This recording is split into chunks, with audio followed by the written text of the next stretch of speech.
You have been trying to make sense of something that does not make sense on the surface. Someone who hurt you, who caused real, specific, weighted damage to something you were genuinely invested in, is now staying away. Not with the clean declared finality of someone who made a decision and is living by it, with the particular, maddening, unresolved quality of someone who is simply absent, who created the wound and then disappeared from the vicinity of it, leaving you with the injury and the silence and the specific psychological torment of trying to understand a behavior that has no adequate explanation in the ordinary logic of how people who care about each other are supposed to operate. And the explanations you have reached for, the ones that are most immediately available, the ones that the silence seems to confirm, are the ones that hurt the most. That they do not care. That the absence is comfortable for them. That the staying away is evidence that what happened between you was not significant enough to require their presence in its aftermath. That you were wrong about what you meant to them. That the whole architecture of the connection, which felt real and specific and genuinely mutual, was something you were more invested in building than they ever were. These explanations are available. They have a certain painful coherence, and they are, in almost every case where the connection was genuine, profoundly wrong. The truth of why the avoidant who hurt you is staying away is not the truth of indifference. It is something considerably more complicated, considerably more human, and, depending on where you are in your own processing of what happened, considerably more difficult to know what to do with. This is that truth. The first thing to establish, before any of the psychology can be properly understood, is that staying away after causing hurt is not the avoidant's default response to all situations. It is a specific response to a specific kind of situation. And understanding what makes this situation specific, what distinguishes it from the other contexts in which avoidants withdraw, is the beginning of understanding why the staying away means something different from what it appears to mean. Avoidants withdraw regularly. It is, as has been well established, one of the central features of their attachment pattern. They withdraw when closeness becomes too intense. They withdraw when vulnerability is activated. They withdraw when the relational demands of a dynamic exceed what their emotional regulation capacity can manage. These withdrawals are, in a sense, ordinary, painful and costly to the person on the receiving end, but consistent with the general operating pattern of the avoidance attachment system. The withdrawal that follows causing hurt is different. It has a different internal driver, a different psychological origin, a different quality of motivation underneath the identical surface behavior of simply not being there. And the difference is important enough that conflating the two, reading the post-hurt withdrawal as simply another instance of the ordinary avoidant pattern, produces a fundamental misunderstanding of what is actually happening and what it means. The ordinary avoidant withdrawal is driven primarily by the management of intimacy, by the regulation of closeness to a level the nervous system can tolerate, by the self-protective distancing of someone whose attachment system experiences too much connection as threat. The withdrawal after causing hurt is driven by something else entirely, by something that is, in many ways, more complex and more revealing and more genuinely connected to the depth of what they feel about the person they hurt. And that something is the subject of everything that follows. The first reason the avoidant who hurt you is staying away, and the one that tends to be most surprising to people who have been on the receiving end of it, is shame. Not the abstract, intellectually acknowledged variety of shame that anyone might feel in the aftermath of having behaved badly. The specific, consuming, physiologically activating variety of shame that occurs when a person's behavior has violated their own self-concept in a way that they do not yet have the emotional tools to process and metabolize. Avoidants, as a general rule, carry a foundational shame that predates you and predates the specific hurt they caused. It is the shame of the core wound, the early formative preverbal sense of being constitutionally difficult, of being someone whose particular way of being in the world is incompatible with love in the ordinary sustainable sense, of being too much in some ways and not enough in others, of being the person who, when love gets close enough to matter, finds a way to damage it. This foundational shame does not usually live at the surface of the avoidance daily experience. It is managed, kept at a distance through the same mechanisms that manage everything difficult in the avoidance interior, through self-sufficiency, through intellectual processing, through the performance of composure, through the careful maintenance of a self-narrative in which the avoidance patterns are contextualized as something other than the simple verdict on their worth that the shame insists they are. But when they cause hurt, when they do the thing that their worst self-narrative has always told them they would eventually do, when the behavior that they privately know to be the output of their most damaged patterns lands on someone who trusted them, the foundational shame activates with a force that the ordinary management strategies cannot contain. The self-narrative collapses. The composure becomes unavailable. The intellectual distance from the feeling becomes impossible to maintain, and what remains, unmanaged and enormous, is the raw, consuming experience of being exactly who the core wound has always told them they are. The staying away is, in its most immediate form, flight from that experience. Not from you, from themselves. From the version of themselves that the hurt they caused has made impossible to look away from. Because you, your presence, your wound, the specific and visible evidence of what their behavior produced in someone they care about, are the mirror in which that version of themselves is most clearly and most painfully reflected. And the shame, which they do not yet know how to sit with, drives them away from the mirror. The second reason they are staying away is more counterintuitive and requires more careful examination, because it is the reason most likely to be misread as its opposite. They are staying away because you matter too much for the return to be casual. This sounds, at first encounter, like the kind of thing people say to make the abandoned feel better about being abandoned, like the comforting reframe that converts absence into a form of caring in order to make the absence more bearable. It is not that. It is a specific and real psychological dynamic that is worth understanding precisely. For someone with avoidant attachment, the cost of any relational action is calculated in direct proportion to the significance of the relationship. Low significance connections are easy to navigate. Casual apologies, easy repairs, uncomplicated returns, these are available in dynamics where the depth of feeling is manageable, where the stakes of the interaction are low enough that the vulnerability required to engage honestly does not trigger the full defensive response. High significance connections are different. When the relationship matters, when the person who was hurt is someone who has broken through the avoidant's ordinary defenses and reached the place where genuine feeling lives, the stakes of any return become enormous.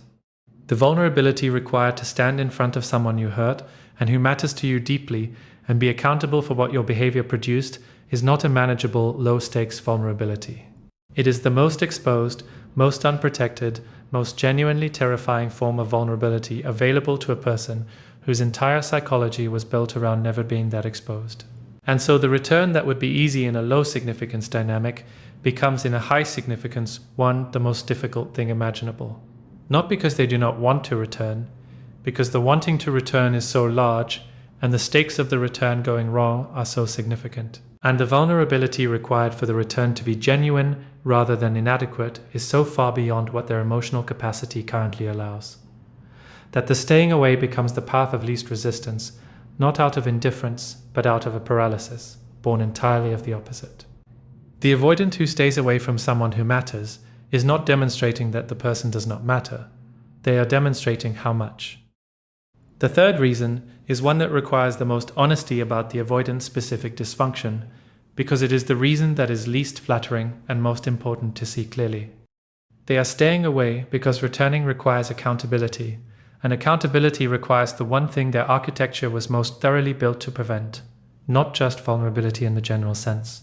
The specific vulnerability of being responsible, of standing in the position of someone who caused damage, and being required by the basic ethics of care to own that position fully, without the qualifications, without the contextualizing of their behavior within their history and their wounds, and the understandable fears that drove them, without the deflection of making the conversation about the dynamic rather than about their specific actions within it, without the management strategy of presenting remorse in a form that is sufficient to close the subject before the full accounting is actually being completed. Real accountability, the kind that the hurt they caused requires, is not something that most avoidants can access without significant work on themselves.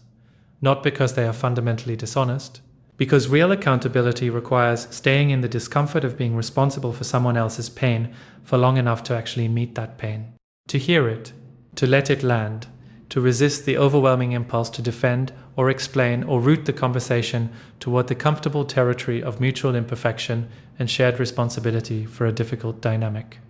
The staying away in this context is the avoidant choosing the discomfort of absence over the greater discomfort of presence that requires genuine accountability, not consciously, not with full awareness of the choice being made. but functionally. The return that would be honest is more costly than the absence that is dishonest. And the calculus of the nervous system, running faster than any conscious decision, chooses the lower cost every time until something shifts the calculation. The fourth reason is perhaps the most psychologically complex and the most genuinely compassionate to understand, while also being the most important to hold without letting the compassion slide into excuse. They are staying away because they do not know how to come back as someone better than they were when they left. And coming back as the same person who caused the hurt feels, to whatever degree of honest self-awareness they are capable of, inadequate in a way they cannot resolve. This is worth sitting with, because it reveals something about the avoidant's interior experience that the surface behavior completely obscures. The staying away looks like not caring enough to return. But in many cases, in the cases where the connection was genuine and the hurt was the product of patterns the avoidant has some awareness of, the staying away is the behavior of someone who cares too much about what the return represents to execute it badly. They know at some level that returning without having changed is returning to the same dynamic with a temporary overlay of apparent remorse. That the warmth of a reconnection achieved without genuine reckoning will not hold.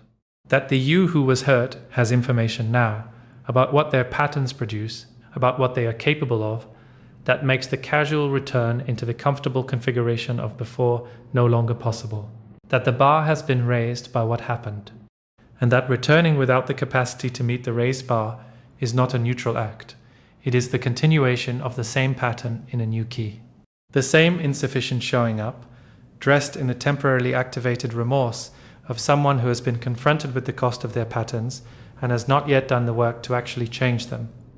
Some avoidants, sitting in the aftermath of having caused hurt and staying away from the return they know would be inadequate, are doing something that deserves to be seen for what it actually is.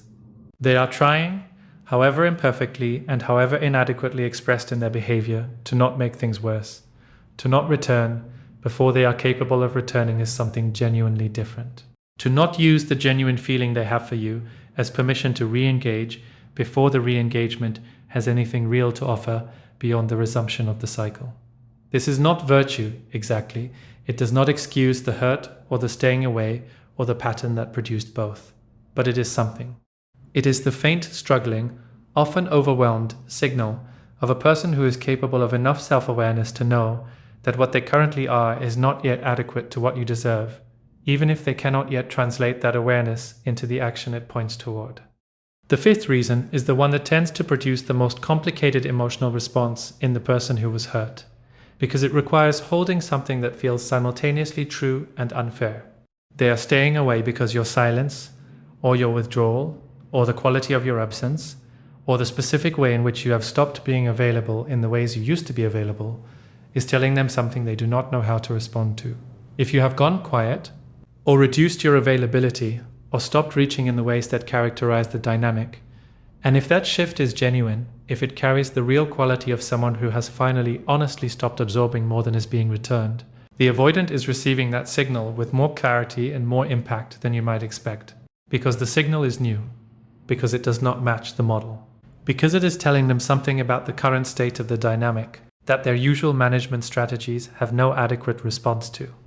And in the absence of an adequate response, in the specific disorienting situation of wanting to return and not knowing how to return in a way that is equal to what the moment requires, staying away becomes the default, not the chosen response. The fallen into response, the behavior that results from the absence of a better available option for someone whose emotional toolkit does not yet include the capacity for the kind of honest, accountable, genuinely humble reaching that the situation actually calls for. This is where the staying away becomes, paradoxically, information about what your shift in availability has produced. The silence that followed your silence is not confirmation that they do not care. It is the behavior of someone who cares, who knows the usual approach is insufficient, and who has not yet found the different approach that the situation requires. Now, away from their psychology and towards something that belongs entirely to you. Because the reasons the avoidant is staying away, however illuminating, do not answer the question that matters most in the landscape of your actual daily life. Which is not why are they staying away, but what do you do with the staying away? How do you live inside the unresolved?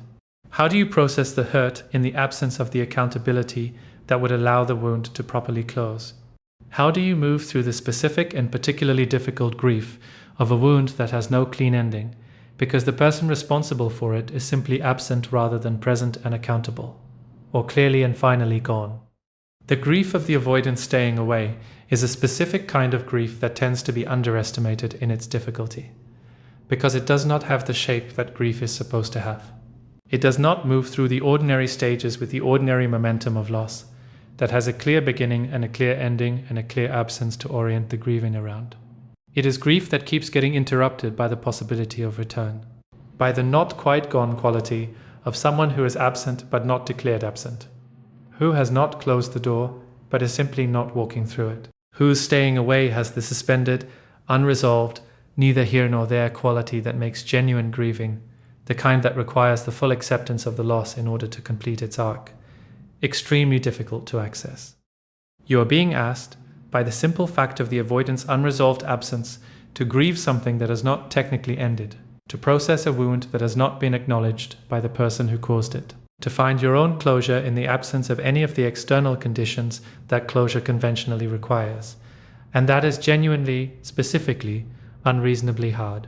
Not because you are not capable of it, because it is objectively a more demanding form of emotional processing than the circumstances should require of you. The unreasonableness of what is being asked of you is worth naming, because one of the effects of avoidant dynamics on the people who inhabit them is the gradual normalization of unreasonable emotional demands. The slow accumulative process by which absorbing more than is fair becomes simply what the connection requires. The losing of the reference point for what would be reasonable, for what a person who had been hurt deserved to receive from the person who hurt them, because the reference point has been so thoroughly eroded by the extended experience of receiving less than that. What you are owed, in the plain and non-negotiable terms of basic relational ethics, is acknowledgement. The specific, direct, clearly delivered acknowledgement from the person who hurt you that what they did happened, that it had the impact it had, and that the impact was real and significant, and not a product of your sensitivity or your expectations or any other quality of yours that can be used to locate the problem somewhere other than in their behavior. You are owed the presence of the person who caused the wound in the vicinity of its healing. You are owed the basic human decency of not being left alone to process, in the silence of their absence, a hurt that their presence produced. The staying away is a failure to provide what you are owed. That is the plain truth of it. Whatever the psychological reasons, and the psychological reasons are real and worth understanding, the behavior is a failure of the most basic relational responsibility. And holding that truth clearly, without the softening of it into the compassionate framing of their wounds, and their fear and their inability to access the accountability the situation requires, is not cruelty, it is honesty. And honesty, in the aftermath of being hurt and then left alone in it, is the beginning of your own accountability to yourself. What do you do with the staying away, practically and emotionally, in the days and weeks of its continuation? The first thing is to stop making their absence mean something about your worth. This sounds simple and is genuinely difficult, because the mind in the absence of information will generate meaning, and the meaning it generates is almost always about the person doing the interpreting, rather than about the person whose behavior is being interpreted. The staying away will whisper that you were not significant enough to return for, that the hurt was not important enough to account for, that the silence confirms something you have privately feared about what you actually were to them. These whispers are not truth. They are the mind filling the vacuum of the avoidant silence with the worst available narrative. And the worst available narrative is almost always wrong. The second thing is to allow yourself the grief that the staying away deserves, not the grief of a loss that has been resolved, but the specific grief of a wound that has not been properly tended. The grief of having been hurt and then left alone in it. The grief of the accountability you deserved and did not receive. The grief of a connection that mattered, being handled in its most difficult moment with a specific and characteristic insufficiency that the avoidance patterns produce. This grief is real. It is not about whether the connection was genuine or whether they care or whether the staying away means it is over. It is the grief of being let down by someone you needed to show up in a moment when showing up was exactly what was required. Let that grief be what it is, without rushing it toward resolution, without converting it into anger, which is sometimes easier and less vulnerable, but does not do the same work. without requiring it to produce a conclusion about the future of the connection before the grieving has had time to complete itself. Simply as the honest, human, entirely legitimate emotional response to a situation that deserved better from the person who created it. The third thing, and this is the most important and the most easy to lose sight of in the fog of the unresolved, is to continue building the life that does not require their return to be complete. This is not the instruction to forget about them or to artificially accelerate a healing process that has its own timeline. It is the reminder that the unresolved quality of the avoidant staying away has a gravitational pull that can quietly organize your entire emotional life around waiting for resolution if you let it, can make the present tense hostage to the uncertain future of whether they return, and how, and with what quality of accountability, can convert the open question of their absence into the primary structure of your days in a way that costs you the very life that your own healing is trying to return you to. The life that does not require their return is not a consolation for the return not coming. It is the destination that the entire arc of this experience has been pointing toward, the version of your days in which your presence in your own life is the central fact rather than the peripheral one, in which the question of what they will do is genuinely, honestly less urgent than the question of what you are building, in which the wound they left, real and unresolved as it remains, is one part of a full and moving and genuinely inhabited existence, rather than the organizing principle of it. The surprise that the title promised, the truth that was supposed to be surprising about why the avoidant who hurt you is staying away, is this: the staying away is not the behavior of someone who does not care. It is, in its deepest and most honest form, the behavior of someone who cares enough to be broken by what they did and not yet repaired enough to face it. That is the truth. And it is surprising because it is the opposite of what the staying away looks like from the outside. It looks like indifference, like composure, like someone who moved on cleanly while you were left holding the cost of the dynamic alone.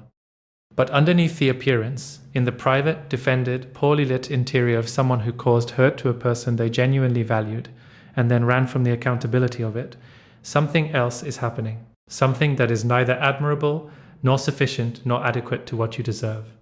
But something real, something human. Something that, in its broken and unaddressed and genuinely struggling way, is the love they have for you finding the only expression currently available to it. An absence that cannot bring itself to become the presence that would be required to be honest about what the absence means. That is not enough. It is not what you needed. It is not what you deserved. And it is, in the plain and non-negotiable terms of what the situation required of them, a failure. But it is not nothing. And knowing that it is not nothing, holding that knowledge alongside the equally true knowledge that not nothing is still not enough, is the complicated, honest, fully adult place from which every good decision about what comes next becomes possible. The staying away will end, or it will not. The return will come with genuine accountability, or it will not. The avoidant will do the work that would make the return mean something, or they will manage the discomfort back down to a tolerable level and return without the reckoning, and offer warmth in place of honesty. You will know the difference. You always have. The knowing was never the problem. The knowing is, in the end, everything you need. The knowing has always been present. That is one of the more quietly devastating realizations available in the aftermath of a dynamic like this. 1. Looking back across the full length of it, across the reaching and the absorbing and the hoping and the calibrating, the knowing was there the entire time. Not always loud, not always legible, but present. Running underneath the hope like a current that the hope was working, continuously, and with significant effort, to swim against. You knew when the warmth was real and when it was managed. You knew when the return after a withdrawal was genuine repair, and when it was simply the restoration of comfortable proximity without the honest reckoning that repair requires. You knew when the accountability was complete, and when it was sufficient only in the specific sense of being enough to close the subject before the full weight of it had been properly examined. You knew the difference between being seen and being managed, between being chosen and being defaulted to, between a love that was actively, freely, repeatedly selecting you and a love that was simply present in the absence of a reason to leave. The knowing did not always produce action. This is not a criticism. This is the honest acknowledgement of how difficult it is to act on knowing when the knowing coexists with genuine love and genuine hope, and the specific powerful pull of a connection that was real even when it was insufficient. Acting on knowing when the knowing is painful, And the alternative of not acting is the continuation of something that feels like home, however inadequately it shelters you. That is one of the hardest things available to a person in a relationship. It requires not just the knowing, but the willingness to let the knowing be louder than the hoping. And the hoping, in a connection that had real moments of genuine depth, is not a quiet or easily overridden force. But you are here now, which means at some point the knowing became louder, or the hoping became quieter, or the cost of continuing to let the hoping drown out the knowing finally exceeded what you were willing to keep paying. And however it happened, gradually or suddenly, cleanly or in the messy, non-linear way that most real changes actually occur, you arrived somewhere that the hoping could not take you, somewhere the knowing had been waiting. That arrival is worth honoring with the specific and deliberate attention it deserves. Because one of the effects of avoidant dynamics on the people who inhabit them is the erosion of the capacity to recognize and honor their own moments of genuine growth. The dynamic, by its nature, is organized around the avoidance experience, around their needs and their fears and their patterns and their psychology. And the person who loves the avoidant, in the project of understanding and accommodating that psychology, can gradually lose the habit of bringing the same quality of attention to their own interior, of noticing and naming and properly valuing the moments when they themselves do something genuinely difficult and genuinely important. Arriving at the knowing was genuinely difficult, letting the knowing be louder than the hoping was genuinely important. And the fact that the arrival did not feel triumphant, that it felt more like exhaustion than like clarity, more like loss than like gain, more like the grief of a door closing than the relief of a burden being set down, does not reduce its significance. The most important internal movements rarely feel significant at the time. They reveal their significance later, in the changed quality of how you move through the days that follow. In the gradually shifting baseline, in the specific, undramatic accumulating evidence that something has rearranged itself in you in ways that are permanent rather than situational. The avoidant is staying away. And you are here in the aftermath of the hurt and the absence, doing the work that the situation requires of you, while they are doing something that is not yet adequate to what they owe. And there is an asymmetry in that, a specific and real asymmetry that deserves to be named without either dramatizing it or minimizing it. You are doing more work than is fair, more emotional labor than the situation should require of a person who was the one who was hurt. More internal processing, more honest reckoning, more genuine engagement with the difficult questions that the dynamic raised than the person who caused the dynamic's most damaging moments is currently doing. And that asymmetry is not new. It is, in many ways, the same asymmetry that characterized the dynamic from the beginning. The same imbalance of investment, of emotional labor, of willingness to sit with difficulty rather than manage it away. The same one person doing the work of two quality that made the dynamic unsustainable in the first place. Recognizing this asymmetry is not self-pity, it is accurate accounting. And accurate accounting is the basis of every good decision about where to direct your energy going forward. Because the energy you are spending on processing this, on understanding the avoidant psychology and the reasons for the staying away and the truth beneath the surface of the absence, is real energy. Finite energy. Energy that is being allocated here rather than somewhere else. And somewhere else, as it has been said before and bears saying again, is your actual life. Your actual becoming. The version of your days that is not primarily defined by the unresolved quality of someone else's inability to face what they did. The somewhere else is waiting with the patient, unglamorous, entirely undramatic availability of a life that simply continues regardless of whether the avoidant resolves their staying away into something honest, and choosing to direct more of your energy there, not all of it. Not with the forced quality of someone performing a detachment they do not genuinely feel, but incrementally, honestly, with the real and growing recognition that your life deserves the primary allocation of your own attention, is not abandonment of the situation.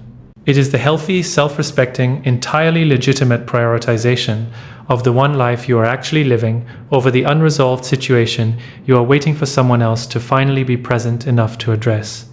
There is something specific that happens when you genuinely shift the allocation of your attention toward your own life and away from the monitoring of the avoidant staying away. Something that is not about the avoidant at all, but that tends to produce effects in the dynamic regardless. The quality of your days changes, not dramatically, in the specific, daily, almost imperceptible way that a shift in the primary orientation of your attention produces over time. The low hum of the monitoring, the background processing of the avoidance absence that has been running underneath everything, consuming bandwidth that could belong to something else, quiets. Not because you have decided to stop caring, because you have decided to start directing, to take the attentional resource that the monitoring has been using and apply it deliberately to the things in your life that return the investment, to the relationships that meet you in the reaching, to the projects and the pleasures and the developing inner life that belong to you rather than to the management of someone else's absence. And as the quality of your days changes, something about the way you carry yourself changes with it. Not performed, not strategic, simply the natural visible quality of a person who is actually living rather than waiting. Whose presence in any given room or conversation has the specific weight of someone who is there for the thing itself, rather than for what it might tell them about something else. Whose attention, when it lands on something, lands completely rather than partially, the other part always slightly elsewhere, monitoring the signal that might indicate a shift in the dynamic. This quality, the quality of full presence in your own life, is one of the most genuinely attractive things a person can carry. Not attractive in a calculated sense of something deployed to produce a specific response. Attractive in the fundamental, gravitational sense of someone who is actually somewhere rather than perpetually between somewhere and somewhere else. Someone whose inner life has enough substance and momentum that being in their vicinity feels like being near something real. The avoidant, in their staying away, is not present for this change in you as it develops.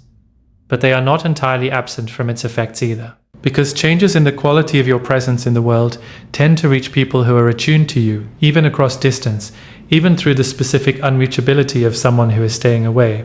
They register in the subtle shift in the information available about how you are doing, in the quality of any indirect signals that make it through the distance. In the particular, slightly disorienting way that someone who was accustomed to the monitoring version of you encounters evidence of the no longer monitoring version. And that encounter, whenever and however it occurs, tends to produce in the avoidant a specific and significant activation that the monitoring version of you never could. Not because you have become less available, because you have become more genuinely yourself, and the genuinely yourself version of you is the version that the avoidance defenses have the least adequate response to. The version that the walls were never quite built high enough to contain. The version that reached them in the first place, before the pattern asserted itself and the management strategies reconstituted, and the comfortable dynamic with its comfortable imbalances reinstated itself.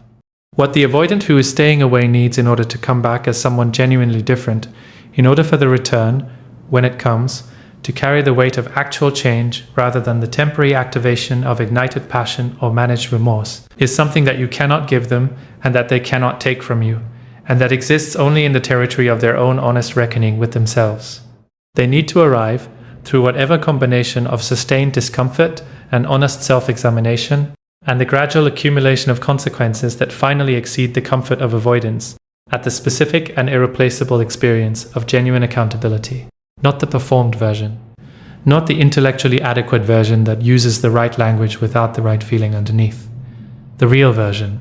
The version that costs something. That requires them to stand in the full, undefended, unqualified acknowledgement of what their behavior produced in someone who trusted them, and to not look away from what that acknowledgement reveals about the gap between who they want to be and who they have been.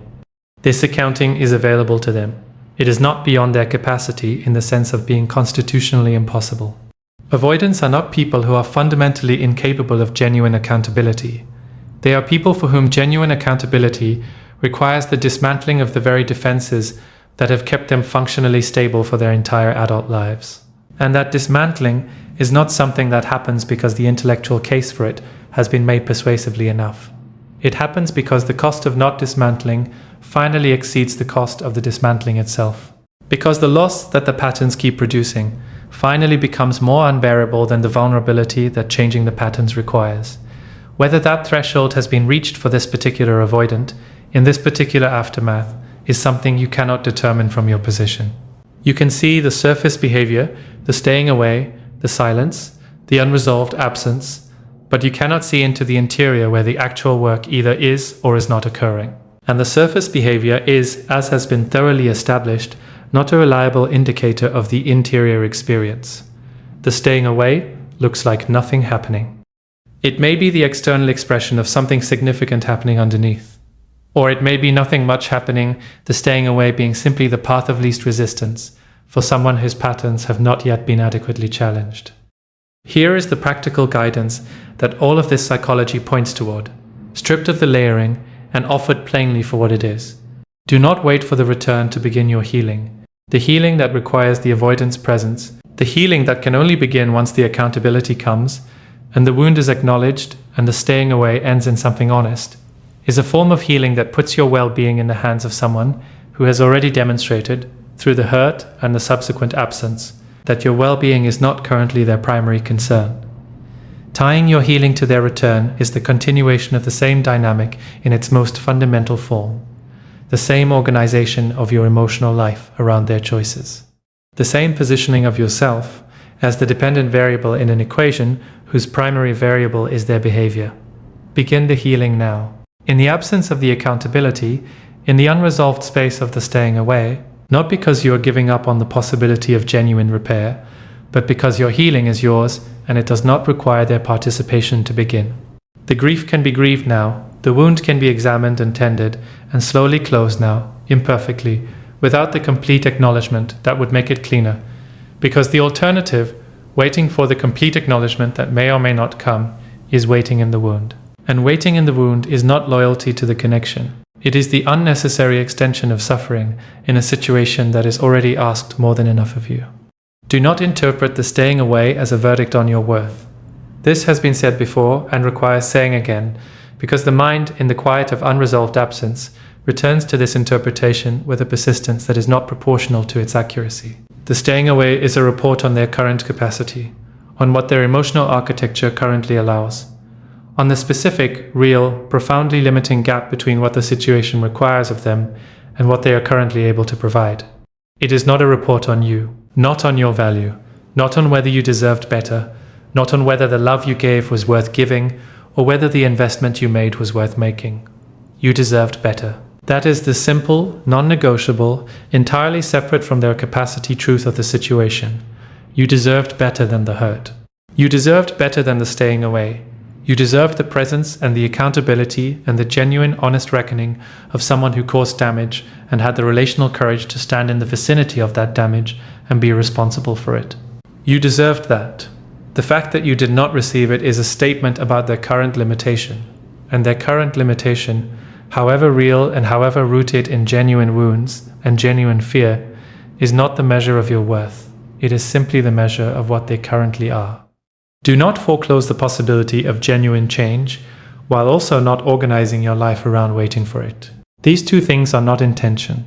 It is possible to remain genuinely open to the possibility that the staying away ends in something real, that the avoidant does the work, arrives at genuine accountability, returns with something that is actually different rather than temporarily activated, while simultaneously building a life that does not require that possibility to materialize in order to be complete. The openness and the forward movement are not opposites. They are the mature, honest, self-respecting way of inhabiting an unresolved situation without being consumed by the unresolvedness of it. The openness says, I have not closed the door.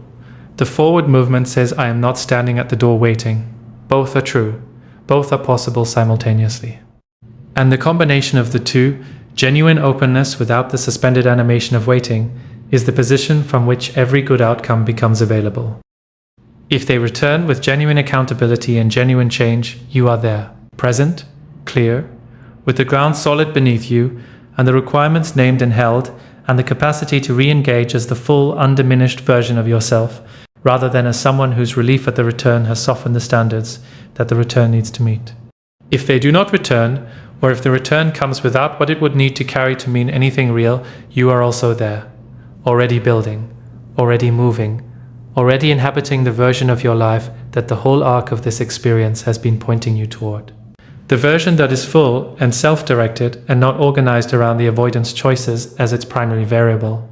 Either way, you are there, present in your own life, grounded in your own worth, clear about what happened and what it cost and what you require going forward. Not waiting, not hardened, simply living. That is the destination that the knowing was always pointing toward, not the resolution of the situation. Your own resolution, the specific, earned, entirely personal resolution of a person who went through something genuinely difficult and came out the other side not diminished by it but clarified. Not smaller but more precisely themselves. Not closed but more honestly open. Open to what deserves the openness, available to what can meet the availability, present for what is actually present rather than for what is staying away. The staying away will resolve itself in time into whatever it is going to be. Return or permanent absence. Genuine accountability or the management of remorse into something more comfortable. Real change or the familiar cycle wearing new clothes. You will know the difference when it comes. You always have. And this time, the knowing will be loud enough to hear on the first day rather than on the last. That is what all of this was building toward, not the avoidance return. Your arrival at yourself, fully, finally. Without apology and without the armor of someone who has been hurt enough to stop being open. Simply you, standing in the honest, clear, permanently inhabitable ground of someone who knows exactly what they are worth and exactly what love owes them. Standing there, the staying away becomes what it actually is. Not a verdict, not a wound without end, not the final chapter of a story about your worth. Simply someone else's unfinished work that you are no longer waiting for them to complete.